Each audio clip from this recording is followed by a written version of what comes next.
Well, the question is trust. This state did not merge. It joined the Union of India on certain terms. And one of the terms was Article 370. And there are two already Supreme Court verdicts on this of the triple bench, two judgments, which clearly state that this is a permanent feature now. But our political party in power in Delhi has a long-standing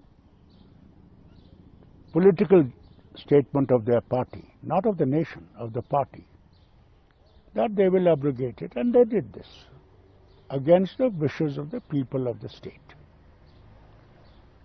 And all three regions opposed this view. And we continue to do so against what they have done. And I'm very grateful to Digvijay Singh Ji. He has realized the sentiments of the people, as other parties of the nation who have also spoken about it. And they are very clear about it, that what you have done, you are losing the will of the people for the nation. And I think he has done well, and I welcome it heartily, and I hope that the present government will look into this again and try and win the heart of the people of the state. And that can only be won if they reverse what they did. Digvijay Singh ने, जो कांग्रेस के नेता हैं, आज press club में जिस प्रकार से पाकिस्तान पत्रकारों को अपनी बात रखी है, बड़ी शर्मनाक और निंदनीय है। कांग्रेस के नेता पहले भी इस प्रकार की टिप्पणियां करते रहे हैं। पाकिस्तान में जाकर के कहते हैं कि आप हमारी हेल्प करो, हम सरकार बनाएंगे। आज धारा 370 को हटाने के लिए जो उन्होंने बात की है कि प्रायोरिटी, ये साफ लगता है कि ये कहीं ना कहीं पाकिस्तान की भाषा बोल रहे हैं।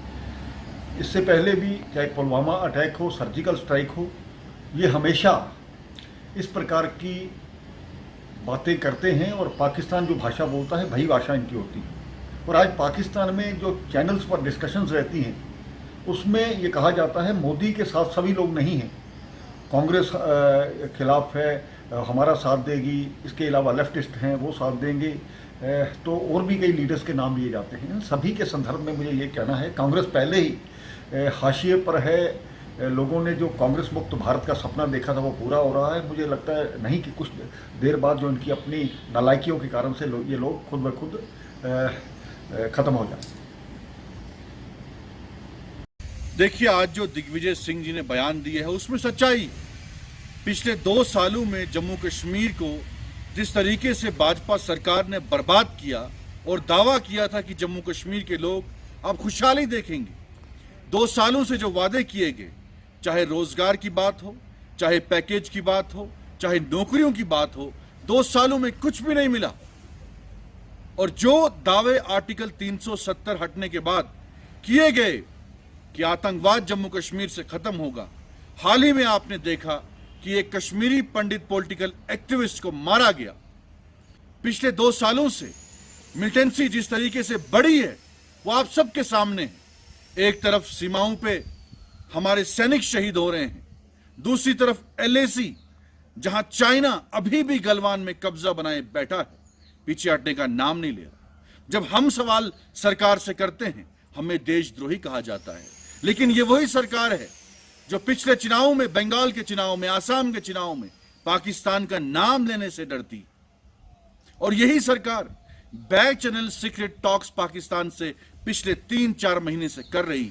लेकिन सवाल जब हमने किया कि 2 साल से आपने जम्मू कश्मीर की आवाम को पहले पिंजरे में कैद किया था, कर्फ्यू लगा के उनको अंदर रखा, कई ऐसे पॉलिटिकल सोशल एक्टिविस्ट ऐसे हैं कश्मीर के जो अभी भी कई हिंदुस्तान की जेलों में पड़े हैं, और जब हम सवाल करते हैं तो कहा जाता है कि ये देशद्रोही।